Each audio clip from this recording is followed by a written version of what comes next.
big matter of controversy that whether we should get IVF cycle done during this COVID-19 pandemic or not. So every patient is bothered about it. People keep on asking this question that whether we should get this done or not, when the pandemic is going to be over, when do we need to get the IVF cycle done. Okay, so let's address this issue. First and foremost, all those patients whose egg reserves and sperm reserves are very low, they are suffering from problems like we have been trying to make their eggs from long periods. If we give them further more breaks, like we don't know when this COVID pandemic is going to end. So if we are going to take the cycle further for say 6 months, 1 year, maybe we will land up with no eggs because patients are aging out. So it's better that these kind of patients should get their eggs, sperms, embryos frozen if they are very scared of getting the embryo transfer done, because many patients are very scared of getting pregnant during this COVID era. So it is very important that these embryos should be frozen.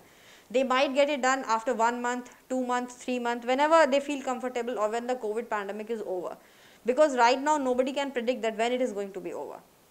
And the more you are taking the time, the more are chances that we won't be doing it with your eggs or sperms. Because if they age out, the qualities become very poor. So obviously then how do we go ahead with the IVF cycle with your own sperms or your own genes?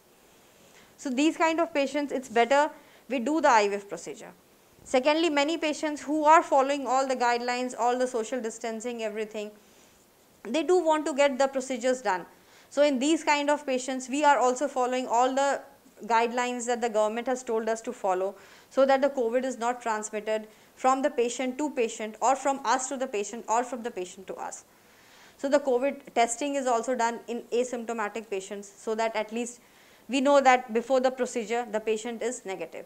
There are ASHRAE and ASRM guidelines that are our societies, and those guidelines are being followed in doing the IVF procedures in all the patients in whom the IVF is being done.